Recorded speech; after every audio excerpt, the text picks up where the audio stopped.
So it's all for play for still. I think so. Do you want to bet against us?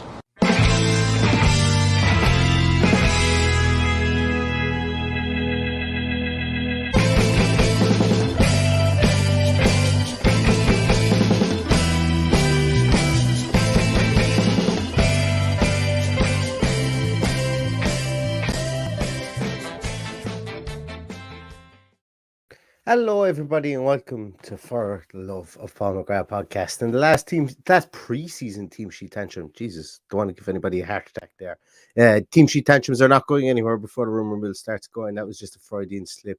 But last pre-season team sheet tantrum, and the only reason for that is because this is the last pre-season game of Aston Villa's 2022 pre-season. And I'm probably more excited about this than a 37-year-old man should be.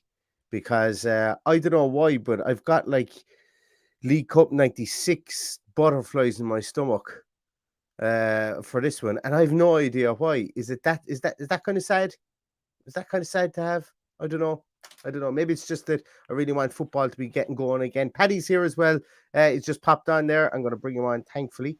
But yeah, I don't know why, but I think that I'm just really looking forward to this game. I don't know. It's probably because I must say I've got terrible FOMO, fear of missing out, looking at Villa on tour and all those guys that are living it up over in high 20s, low 30-degree heat over in Rennes, and it's absolutely bucketing down here in Ireland. It's like I'm considering. I'm on Dundee, I'm on Carzone, I'm on everything, looking to buy an Arc here because I think this could be the end. Here in Ireland, it's bucketing down. But anyway, Paddy, how are you getting on? I'm good, thanks. Apart from the rain. There's also a bank holiday weekend here, which doesn't make the weather even better. So there you go. There is an absolute ban of that, and that's a very local colloquial phrase. Actually, I don't even think that's even used outside of West Limerick. So that means a lot. Actually, that phrase. There's a lot of music festivals on in Ireland today, and I suppose I should thank my lucky stars that I'm not in a tent somewhere in the Midlands or down in Waterford, and this team with rain is happening because give a shout out to the poor people that are down in Independence watching Dick Pearce last night and tonight.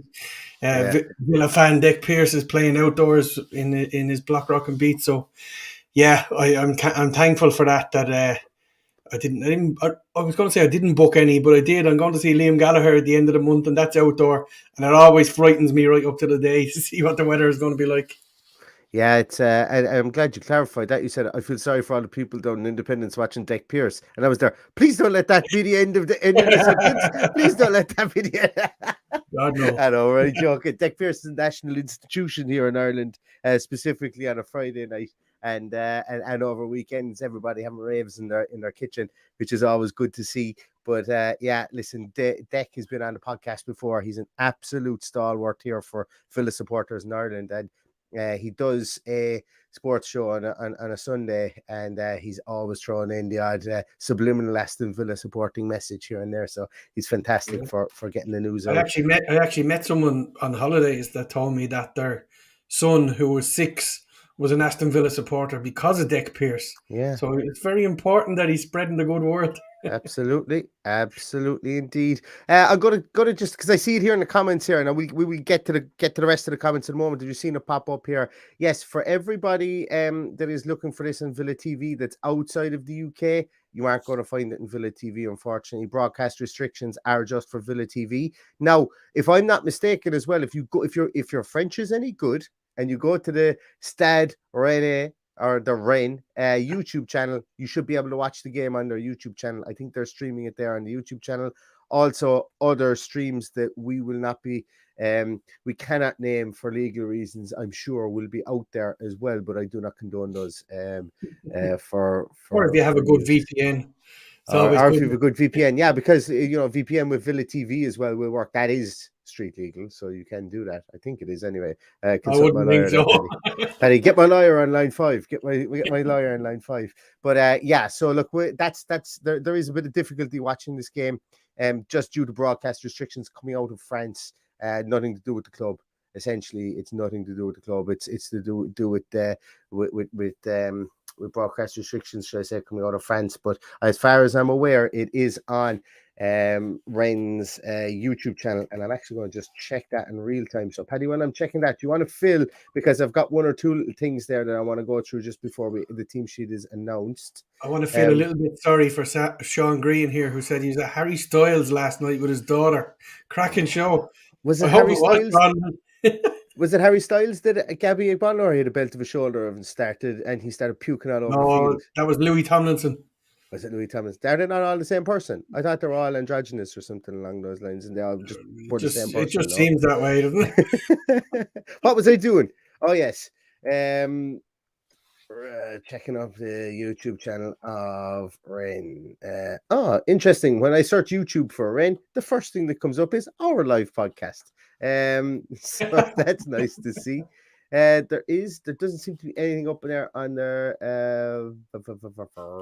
I can't speak French, so this is a pretty pointless exercise. Can we just ask you guys, don't share any streams in the comments, because if you do, YouTube will take us down. So absolutely, Please, so please I will, and no offense to anybody, I will have to delete them just because of. Wait a minute, there's a Frenchman talking in my ear. Just because, for obvious reasons. It doesn't look like there's anything up there yet, but there was a conversation that it would be streamed live on their YouTube channel. Anyway, let's talk about streams and more talk about the best way to watch it for free and legally is probably on the betting sites. If you put a bet on, you'll be able to watch it there for free. So we'll say no more. We don't condone betting by any stretch of the imagination, but there you go. Exactly. Right. I did a little poll, Paddy, today on Twitter. I did a little poll. I don't know why. I was pretty much. You were bored. I was caught for. I didn't have anything really to do this morning other than looking after the young ones. So what I did was I put up a little poll to see who what the general consensus was in the team, and it looks like 46% of people think that Carlos and Mings are going to start. 39% of people think Carlos and Chambers are going to start, and then 15% of people think it's going to be Carlos and Konza are going to start at the back. Then in midfield, I went with a midfield three, and I know a couple of people popped in underneath to say that they think it's going to be 4-2-3-1. I just don't. I know I've been the one who's been shouting that some setups been 4-2-3-1 previously and stuff, but I just think he's going to revert back to 4-3-3, and it's going to be that's just going to be the stable setup. So the three combinations I put in were JJ McGinn and Booba, Dougie McGinn and Booba, or Sanson McGinn and Booba, because I think McGinn and Booba are nailed on to play. And it came out that Dougie McGinn and Booba, 51% of people thought were going to start. 45% of people thought JJ was going to start in place of Douglas Luiz. So that was a really interesting one. It was neck and neck for that one there. And then the strike force, we looked to see, would it be Ings, Watkins, and Philippe Coutinho? Would it be Watkins, Philippe Coutinho, and Buendia? Would it be Watkins, Philippe Coutinho, and Bailey? And this one actually was interesting because it came out as Watkins. It came out 59% of people think it's going to be Watkins, Philippe Coutinho, and Bailey. Now there's so many permutations I could have put in here, but only 5. If I look into the comments, a lot of people think it's going to be Ings, Philippe Coutinho, and Buendia, or Ings, Philippe Coutinho, and Bailey as well. So a lot of people are unsure whether Ings is going to start. A lot of people are unsure whether Buendia is going to start, and so on. So it's that's really, and we've been saying that's really the area of the team that is up for grabs, and it could be anybody's position for there as well. And you should preface all those comments by saying we're also playing Fulham this weekend. And I know it's a mixture of under 23s in that. Yeah. I haven't heard any other news to when the kickoff time was or how it went down, but we are playing Fulham, so 2 squads of players will have to be available to the managers.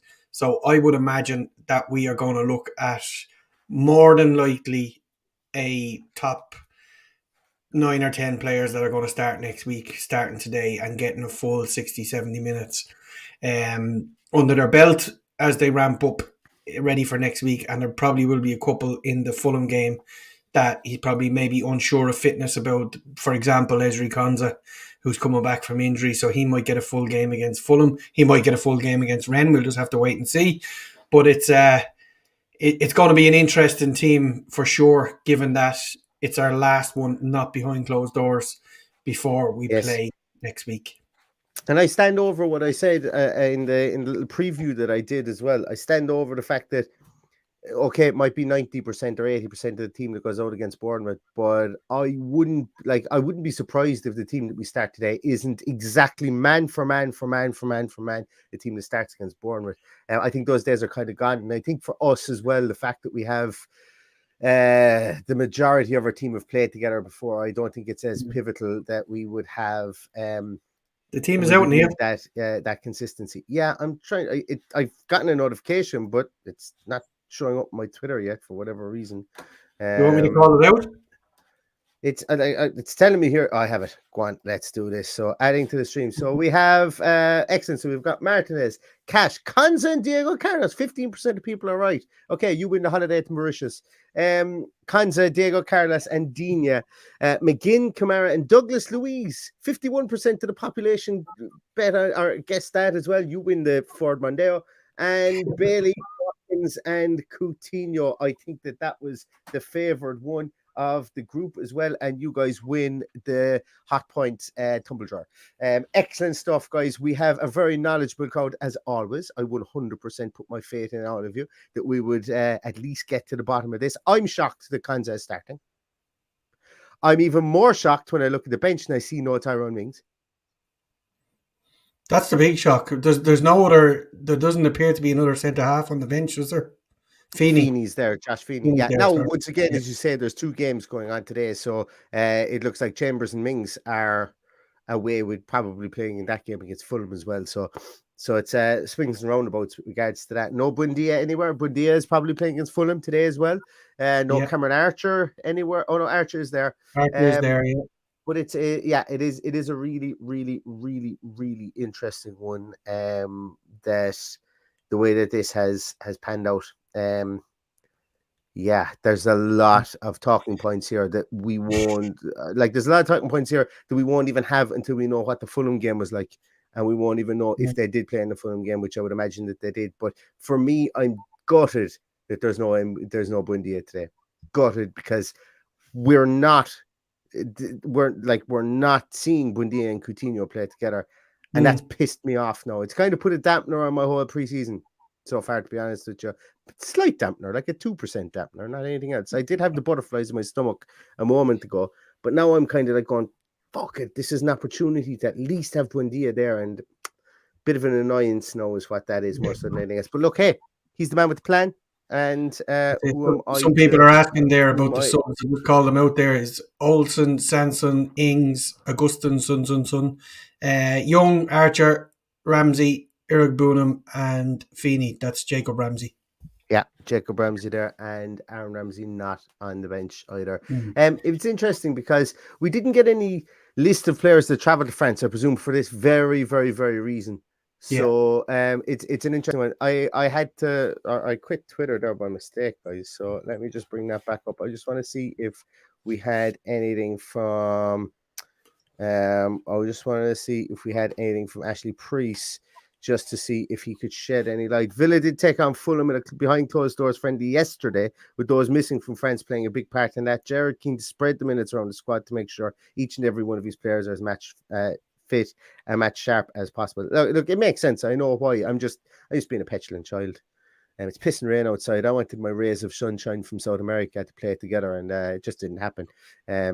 Look, I think we might be reading a little bit into what this is all about here. When you think of the big players that are obviously, like, Buendia is just a little magician. He's going to be a huge part this season, and to read so much into him not being in this squad and being in the Fulham squad, he could be trying something completely different against Fulham that he needs Buendia there for. We've just got to be a little bit mindful for that. I honestly don't know, but we just have to work with what we have here today. I think the biggest surprise, given all of the hullabaloo yesterday over Danny Ings getting the number 9, is that he's not starting today.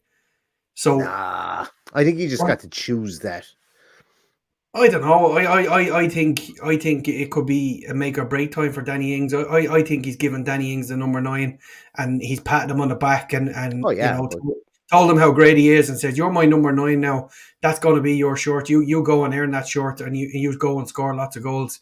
Because as we've said many times over the last couple of weeks, Watkins just isn't cutting it for me. So, by all means, I'd love to see Danny Ings get a good run and score a bag of goals, because I think that's what could possibly happen this season. Yeah, look, it's look, there's no baby with bad water here either with Danny Ings in that instance. But I think that the number 9 shirt was hanging out there. Probably looks like we're not signing another striker if they're giving away the number 9 shirt. Or if a striker comes in, he's not going to be a huge name. Who had the number 9? Did Keenan Davis have number 9? Keenan Davis had number. No, he didn't have number 9, did he? I was trying to figure out earlier who the previous number 9 was. I couldn't think of one since Nicholas Hellenius. Dion Dublin was 9. That's the only one that comes to mind for me. Angel was 9. I'm struggling with that. Wesley had number 9. Wesley, we never even talked about that deal, Paddy, as well. Like, if the rumors are true and there's a 13 million, and look, Levante can afford, Levante have some big names in their squad. Go and Google Levante's squad, and you'll be surprised. You're like, oh my God, he's dropped down to the second division. Yeah, Alvaro Negredo, I think, is on the Levante squad at 37 or 8 or 9 years of age. But there's quite a lot of good players. Levante aren't exactly a tin pot team either. I'd say they will get promotion straight away. But 13 million, if we were to recoup 13 million euros for him, we should be dancing in the streets. That's I think so. That's unbelievable stuff. Right, let's talk about that team. So, look, I suppose, as you say, it is kind of a twofold discussion. We've kind of gone through who we thought might be there and who we didn't think might be there, and so on and so forth, and whatever else. But look, I suppose there's a lot of confirmation in this from the point of view that, and it goes as well to my point that I don't think that this is the team that he's going to put out against Bournemouth. I just don't. I think that. I definitely think there's 8 or 9 that will. Oh yeah. Start. But I suppose the one surprise in the starting lineup is Ezri Konsa, that he's in there just to see how he gets on with Diego Carlos. So it's up to him to put up his hand now and nail down that position. I think everyone would be a little bit shocked if the two of them started next week as they are today. But who knows? Who knows what's going on in Mr. Gerrard's mind? We'll just have to wait and see. Yeah, it's like there's no way that Buendia won't like there's a couple of things there, and Bog says, I hope this doesn't mean Buendia has dropped out of favour, same for Chambers and Mings too. No, there's absolutely no way. Like, Chambers has done nothing to drop out of favour. I think this is just about allocating players to get minutes, as many minutes. And this probably actually works in those 3 players' favour if you think of it, because he was saying, listen lads, I need you to get 90 minutes. The results don't really matter about this. I need you to get 90 minutes. And when I was speaking about chemistry, Buendia, I don't think Buendia needs time with this team for chemistry. He's not a chemistry type player. I don't think he's a mercurial type player, and he's just going to use all his effort in his industry. But Chambers and Mings have decent chemistry together, and I think that's why they went and played together. Whereas Konsa and Diego Carlos haven't really played that long or that much together over preseason. So I think that's why he probably favoured this. So the more I think about this on the spot, the more I think it's making a bit more sense. Now, Ken Kessler-Hayden, I'm going to just like he's not usurping Matty Cash. He's just not. He's not. He's a very good player, and don't get me wrong. We're absolutely blessed to have him in the setup as a potential right back that can come in, and maybe if he gets 6-7 games, if Matt Cash gets injured this season, that's fantastic development for him. Or if he goes out on loan, even better. But he's not. And look, with the 5 substitutes, we could see a good bit more of him. And plus, if we were going chasing a game, he might be a man to bring on because of his attacking prowess. So absolutely, he's part of the plans. I don't see him going out this season, but I think we can safely say that Freddie Gilbert's on his way. So he's the backup right back for me, and more than happy with it, because he's going to be around that first team, and he will mature absolutely. It was an interesting one here for you. I'm going to pop it up here and see what you think. Do you think Buendia can play as an 8? Simple answer, no. I don't like him defensively. I think he's a bit rash defensively. He dives in stupidly, as we saw against Man City on the last day of the season. So I would rather see him play more advanced and marshal the top half of the pitch and close people down, but getting anywhere near our own box, he makes me a little bit uncomfortable. Good. I don't know. I'm not saying he can't, but that's just your preference would be to have him as a 10. Yeah. I'm of the opinion whereby we've enough players now whereby we don't shoehorn players into positions that they might be good at, if that makes sense. That we play them in positions that they're good at. So if we are playing Bundia, we play with 2 10s. But I think that we've got players that can play in those positions, and unless there's a trough of injuries that would be. Well, we either see him in 2 10s or we see him in a 3 behind a 1. I think that's the only way we're going to see him playing. So I would be a little bit worried with him against certain teams playing in an 8 for sure. Couple of people were late to the stream there, so I'm just going to pop back up the nobody wants to see that. That's everything. Share screen window. There we go. So there's the starting lineup. Martinez, Cash, Conza, Diego Carlos, Dina McGinn, Captain McGinn, Kamara, Douglas Luiz, Bailey, Watkins, Coutinho with the suspension of Olsen, Sanson, Ings, Augustinsson, Young, Archer, Ramsey, Irigbunham, and Feeney as well. So so that's this. Let me see if I can find the Rennes. Anybody's French any good? Oh, we've got Stephen Mandana in goals. We have Traore Tete. Oh, their new signing Tete should I say, from Bologna is starting in its centre half. Number 8, Baptiste Santa Maria. Keep an eye on him. Everything goes through him. Real metronomic player there. Plays as an 8 in their 8/10 inside there. He's somebody that they're going to put a lot of ball through. It's interesting they're going with Mandana and goals because last year they had Alfred Gomez, who was the Senegalese goalkeeper. They only signed Mandana, I think, a couple of weeks ago. And I thought the Gomez would start in goals for them, unless he's been sold. I don't know. But it's just an interesting one because he was very pivotal to how they played out from the back because he was very good with his feet. Also, this guy, Martin Terrier up front, been linked with a lot of English teams, a lot of teams in the Premier League as well. Scored over 20 goals for Rennes last season as well. He's somebody who gets on the ball and is like a terrier. If certain people were to be believed, we very, very nearly signed Mandana before we signed Emi Martinez.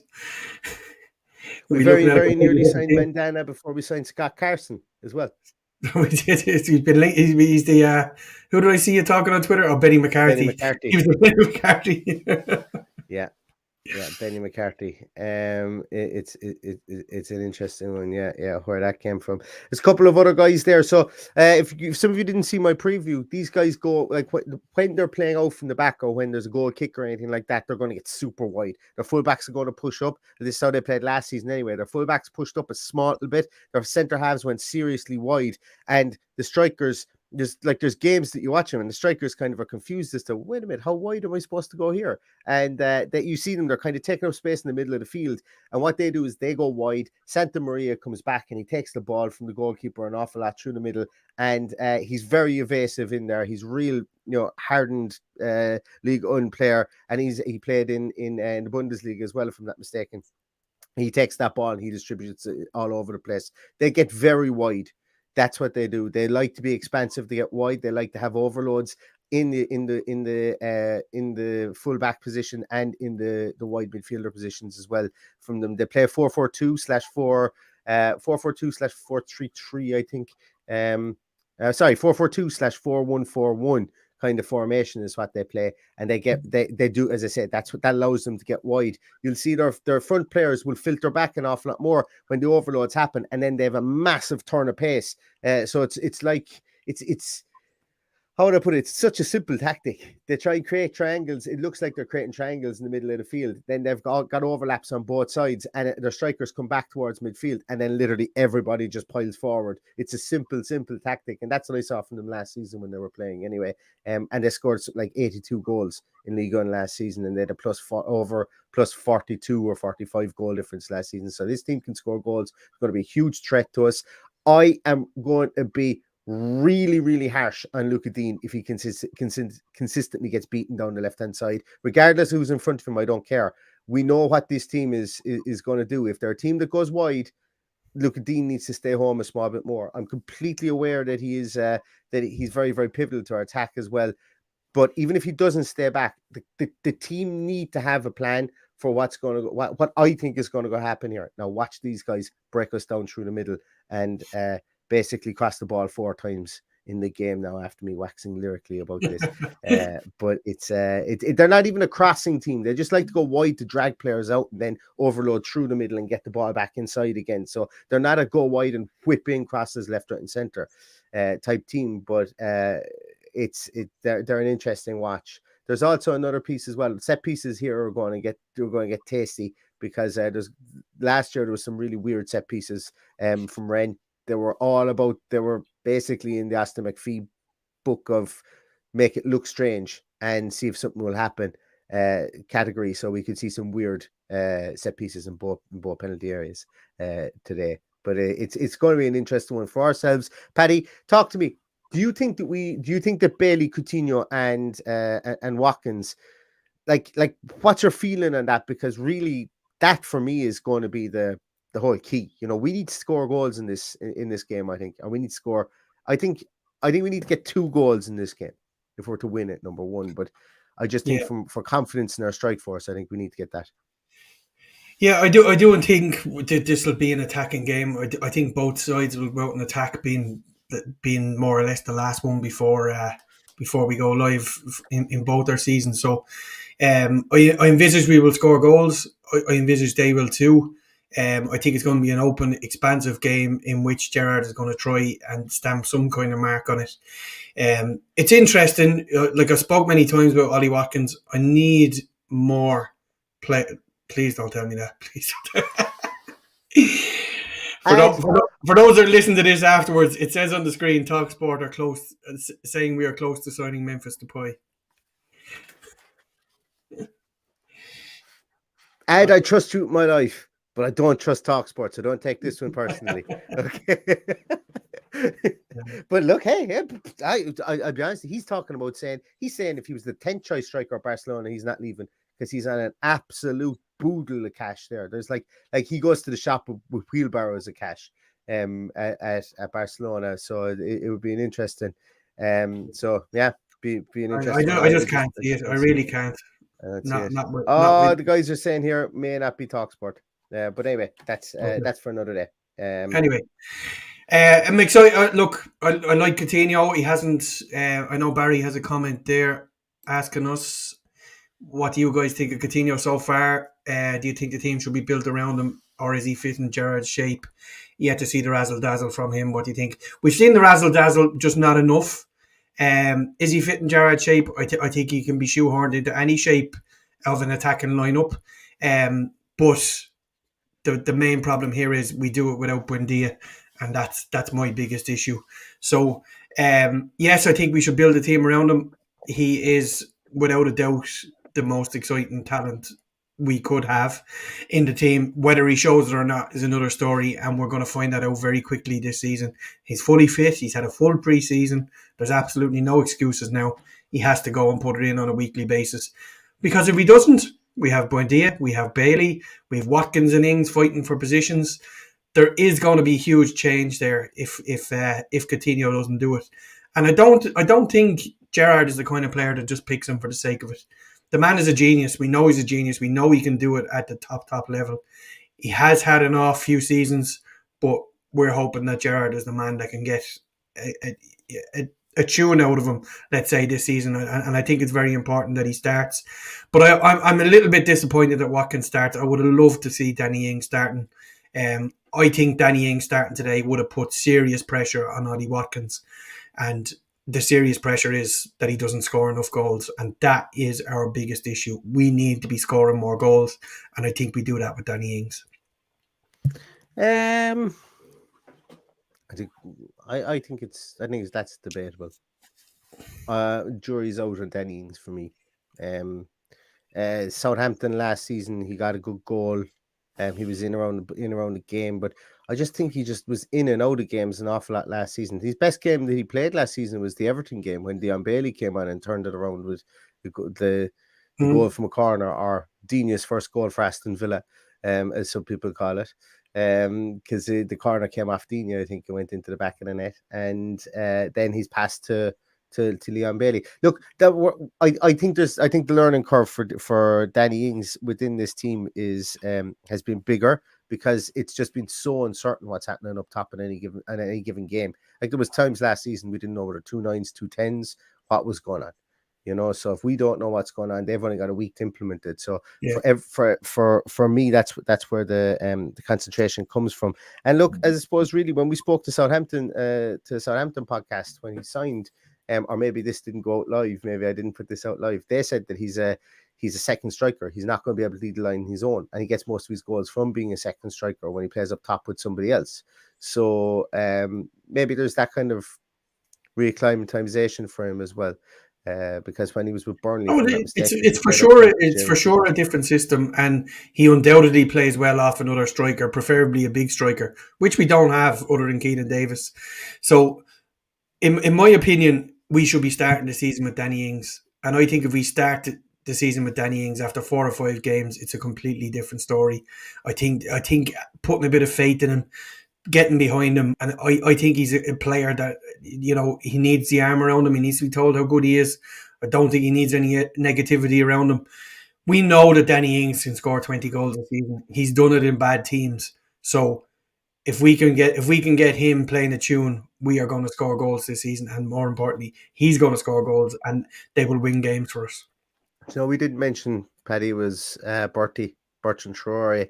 Ashley Priest has just popped up there on Twitter to say that Bertrand Traore has been told to train with the under-23s. Looks like another member of somebody who looks like he's going to be moving out himself. Freddie Gilbert, Kari Chukwuemeka, training with kids at the moment. So effectively, we can use that term again, that he's created another bomb squad. Every club creates a bomb squad. Every club has a bomb squad. I'm not massively concerned about affecting squad morale. I'm surprised with Bertie, because he always speaks so well about Bertie, and I expected to see more of him, but it just doesn't happen. Yeah, and I wouldn't mind, but I know it was Walsall. He had a good game against Walsall as well. Did Bertie.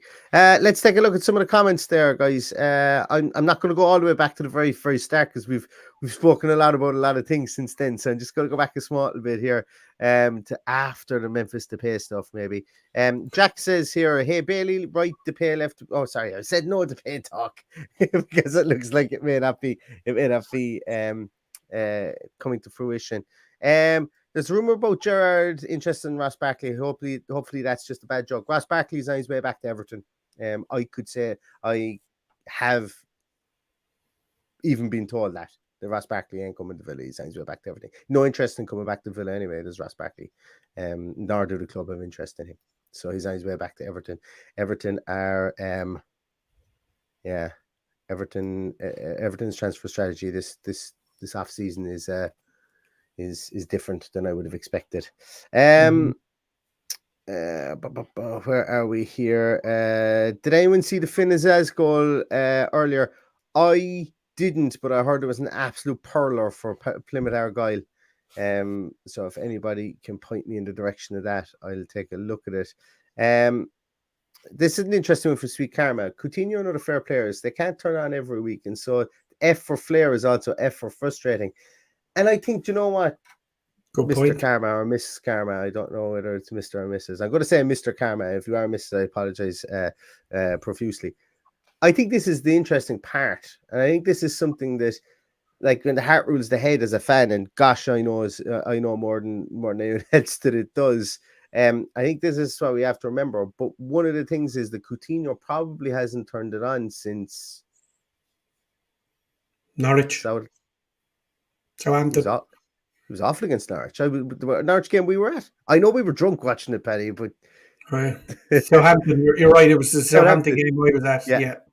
Yeah, I think it was Southampton. It was Southampton where he was really good, where he set up Douglas Luiz, and I think he scored one himself, and then he was all over, like he was everywhere that day. And hopefully he's everywhere again today. He's in 30-degree heat No reason for him to dislike it. So let's see. And look, don't forget as well, this preseason, I know some performances from players have been abject as well, but they will be throttling down on their the hard work that they're doing coming into this game.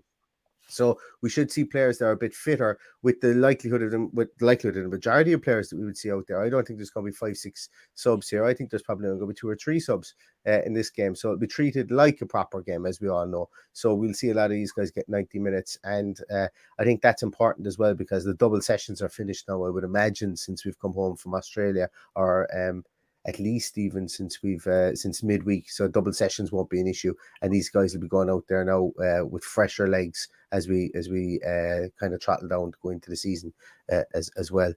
Paddy,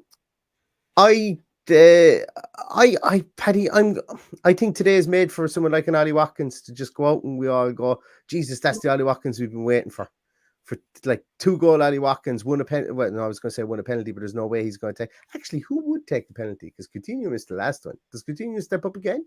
Take penalties? I would imagine Leon Bailey be probably pulling the ball out of someone's hand.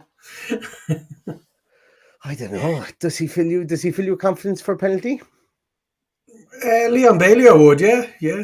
I think How's about Diego Carlos comes up from the back and just absolutely pile drives one down the middle, no nonsense, less of your shit, picks it out of the back of the net and just takes it back up to the line, to the halfway line. Lads, there's over 300 people watching. This is absolutely crazy. Can we get some thumbs up on the stream? If you don't mind, that would be great. And also tell your mother, your father, your nana, your uncle, your aunt, your estranged wives, whatever the hell you have, tell them all to jump onto the stream as well, because this is brilliant.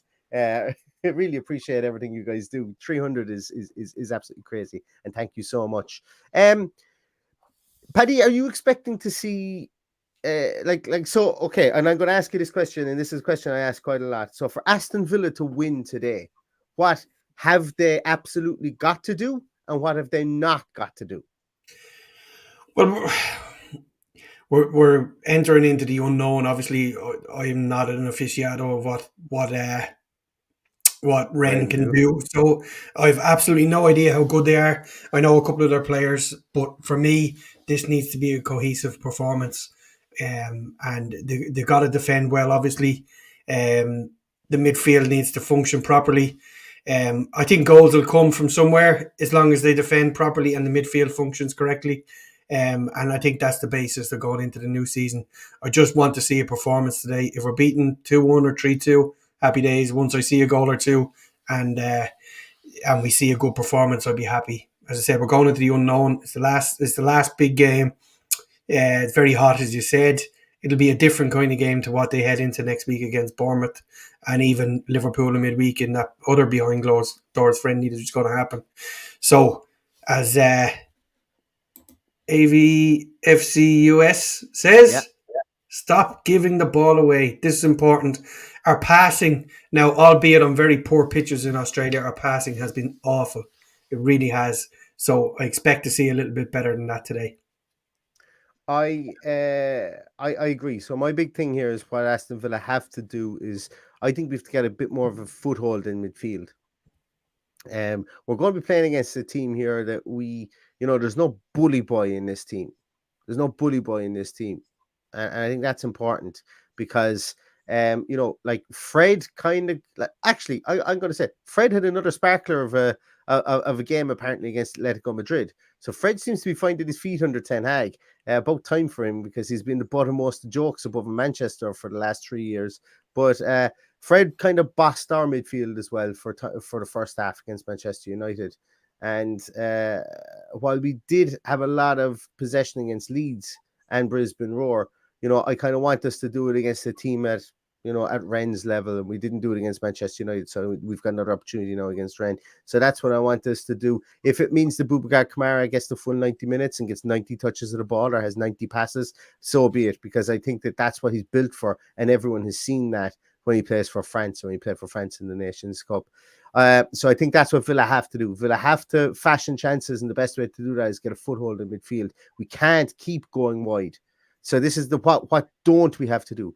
We do not have to panic and go wide to cross the ball in every time, because I feel like I'm taking crazy pills if we're expecting Ollie Watkins to head to score 5, to score more than 2 headed goals in the season over a 38 game season. It's just not his game, nor is it Danny Ings' game. So I feel like I'm really going insane to see Luka Dean crossing them in. If you're going to do that, you need to do the Ahmed Al-Hamidi act and cross it from deep.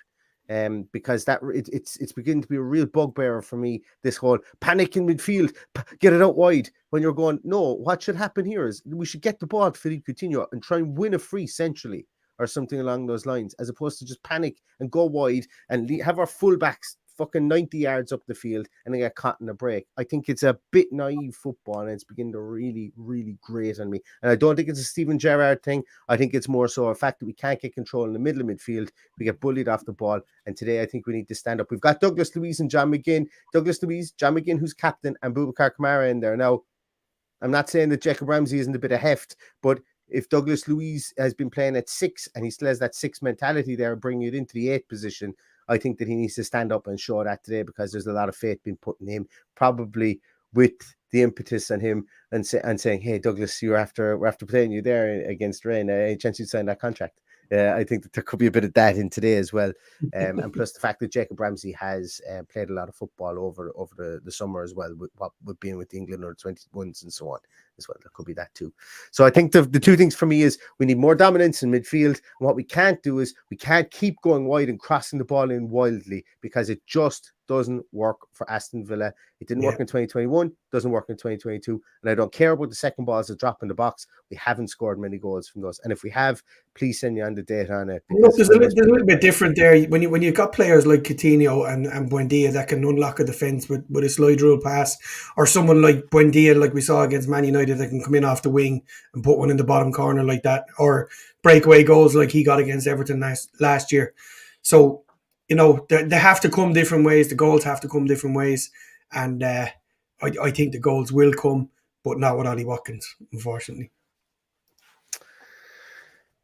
That's going to do it for us today, guys. I think apparently Fred got sent off. Well, bits of the match that I saw, Fred was absolutely bossing it. I didn't see the whole lot of it. So it tells me that I need to shut up sometimes and stop and stop running my mouth beforehand. Sean is asking, did I play against Ballyback boys before? Of course I did. Very, very good team, Ballyback boys. But in growing up in Dublin, I think everybody has played against them. That's really interesting, Paddy. I can't see that comment at all, so I apologize, really? Sean. For that. Yeah, thanks very much, Sean. I can't see that. Thank you very much, Sean. Thanks a million for that. I don't have that. I do. I see it there. 428. I just didn't scroll back far enough. So listen, guys, thanks so much, everybody, for watching. Really appreciate this. We're going to, I hope he does. Might put a $5 on it. Although betting is not condoned in this podcast either. At this moment in time. But go away and enjoy the game, guys. If you find, please do not chat in the comments underneath about anything to do with streams, even after the game or anything like that. Keep that to yourselves. We want everybody to watch this legally, and we don't want to get taken down on YouTube if that is okay. Please give us a thumbs up if you haven't. At times there was 320 people, 330 people watching this. That's just bloody mind blood. That's more people than watch TV shows in Ireland on a nightly basis. So that's just that I can't get over that. We will be back with a post-match review as well. I don't know if my friend Patrick will be with me as well. I don't know what his time scale is because I didn't tell him, but I will be back anyway, at least to do a post-match review. So hope to see you all probably around 6:55, 7 o'clock, depending on the finish of the game, but it'll be shortly after the finish of the game. We will see you here again. So everybody go in, enjoy your afternoon, go in, enjoy the next 26 minutes, get the beverages in, and hopefully you will all be able to watch the game and enjoy our last preseason game. Here's to a 2-1 Aston Villa win, and all that's left to say is up the Villa. Up the Villa.